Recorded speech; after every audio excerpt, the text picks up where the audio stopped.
Hi friends, ఈరోజు బుధవారం. ప్రతి బుధవారం ఏదో టాపిక్తో మీ ముందుకు వస్తానన్నానుగా. మీ వెంక శ్యామలాదేవి శ్యామ సందేశాలతో మీ ముందుకు వచ్చింది. ఈరోజు టాపిక్ భార్యాభర్తల మధ్య అవగాహన. పెళ్ళంటే నూరేళ్ల పంట అన్నాడు పూర్వ మహాకవి. పెళ్ళంటే 3 నాళ్ల మంట అంటున్నారు నేటి యువత. ఎందుకు వచ్చింది ఈ మార్పు, ఎక్కడొచ్చింది తిరకాసు అని మనం ఆలోచిస్తూ కూర్చుంటే మనలోనే ఉంది, మనతోనే ఉంటుందండి ఈ మార్పు అంతాను. మనమే సభ్య సమాజం అంటే సభ్యులతో ఉండేదే సమాజం. మనం చేసుకునేదే ఇదంతా, ఈ మార్పు చేర్పు అంతా.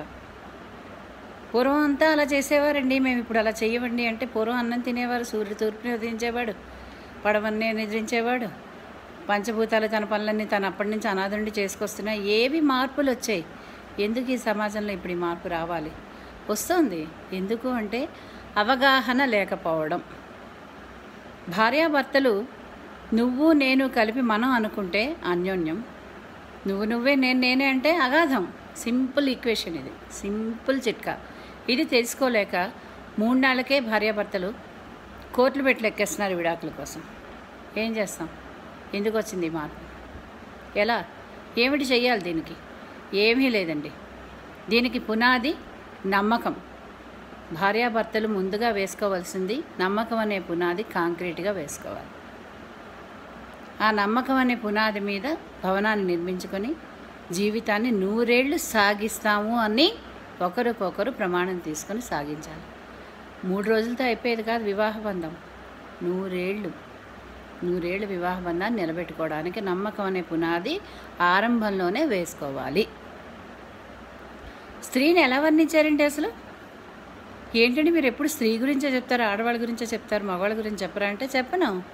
నేను స్త్రీని. నాకు తెలిసిన విషయాలు, పరిపూర్ణమైన విషయాలు కొన్ని మీకు తెలియపరుస్తామన్న తాపత్రయంతో ఈ వీడియో తయారు చేస్తున్నాను తప్ప మగవాళ్ళని ఏదో చేసేసి సంఘంలో వాళ్ళని దోషులుగా నిలబెట్టేసి ఏదో ఉద్ధరిద్దామన్న తాపత్రయం అయితే నాకు లేదు. వాళ్ళ గురించి చెప్పడానికి వేరే వాళ్ళు ఉన్నారు. డెఫినెట్గా ఆ వీడియోలు కూడా బోల్డ్ ఉంటాయి, అవి మనకు అనవసరం. ప్రస్తుతం ఏంటి, ప్రస్తుతం అమ్మాయిలు ఎలా ప్రవర్తిస్తున్నారు అన్న విశేష అంశం నేను అదే విశేషాంశంగా తీసుకుని మీ ముందుకు వచ్చాను. సరే, ఆడవాళ్ళు ఎలా వర్ణించారండి పురాణాల్లో మీకు అందరికీ తెలుసు. కానీ అది ఎంతవరకు వర్కౌట్ అవుతుంది, ఎంతవరకు దాన్ని అవలంబిస్తున్నారు ఆడవాళ్ళు అన్నది మాత్రం మనం ప్రశ్నార్థకం. It's a big question mark. భోజ్యేషు మాత సైనేషు రంభ కార్యేషు దాసి సైనే రూపేచ లక్ష్మి క్షమయా ధరిత్రి. భోజ్యేషు మాత ఎక్కడండి ఉంది? ఎక్కడ ఇంతగా వడ్డించే భార్యల్ని చూపించండి ఈరోజు. దయచేసి ఎవరు నా మీద రాళ్ళు రువ్వడానికి కానీ, నా వీడియోని నన్ను కామెంట్స్ ఇష్టం వచ్చినట్టు పెట్టడానికి కానీ ప్రయత్నం చేయకండి. ఎందుకంటే నేను ఎవరిని ఉద్దేశించి అనడం లేదు. ఇప్పుడు జరుగుతున్న వాస్తవాన్ని నేను అద్దం పట్టడానికి ఈ వీడియోని నేను తయారు చేస్తున్నాను. ఏ భార్య తనంతట తాను వడ్డిస్తోంది భర్తకి చెప్పండి. అయిపోయింది. భోజ్యేషు మాత లేదు. సైనేషు రంభ ఎక్కడండి? రంభ ఎక్కడ? పక్క సుఖాన్ని ఎక్కడిస్తుంది? Sorry to say that. నేను ఎటువంటి అశ్లీలంగా మాట్లాడదలుచుకోలేదు, మాట్లాడను కూడా.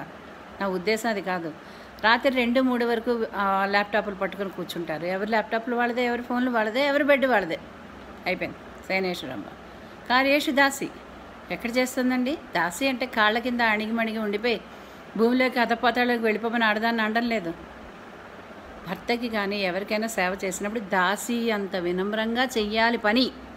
అప్పుడే భర్త అన్నవాడు మనకి కాస్త మన మాట వినేటట్టు ఉంటాడు. అక్కడ లోబరుచుకోవడం కాదు, భర్తని మంచితనంతో ఆకట్టుకోవడం, వినమ్రంగా ఉండాలి. రూపేచ లక్ష్మి ఎక్కడున్నాయి లక్ష్మీ లక్షణాలు? ఇప్పుడు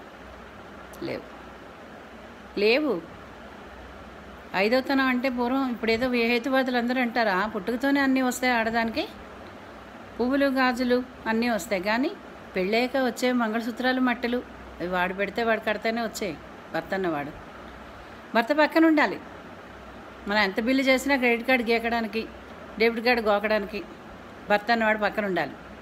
నువ్వు గీకపోయినా గోకపోయినా నా డబ్బులు ఉన్నాయి, నా డబ్బులు నావి, నీ డబ్బులు నీవి. ఓకే, అయిపోయింది. లేదు ఇంకా అది మాట అనడానికి లేదు. క్షమయా ధరిత్రి, క్షమాపణ గుణాలే లేదు ఇప్పుడు. క్షమ అన్న గుణం లేదు ఇప్పుడు. ఎందుకంటే ఆఫీసు నుంచి 5 నిమిషాలు లేట్ అయ్యి మగవాడు ఇంటికి వచ్చి రీజన్ చెప్పే లోపునే 5 నిమిషాలు లేట్ అయిన పాపానికి ముసుగు తన్నుకొని పడుకొని మన్నాడు ఫ్లైట్కి పుట్టింటికి వెళ్ళిపోయే అమ్మాయిలు ఉన్నారు ఇప్పుడు. నేను నా కళ్ళతో చూస్తున్నాను కాబట్టి చెప్తున్నాను. సరే, ఇంత పెద్ద వీడియో చేసి భార్యాభర్తల మీద చేయాలంటే చాలా పెద్ద వీడియో ఉంటుంది.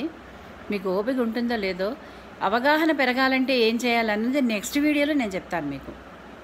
ఇద్దరి మధ్య అవగాహన పెరగాలంటే ఏమిటి చెయ్యాలి, ఏ పునాది వేసుకోవాలన్నది నేను నెక్స్ట్ వీడియోలో మీకు చెప్తాను. సరేనా?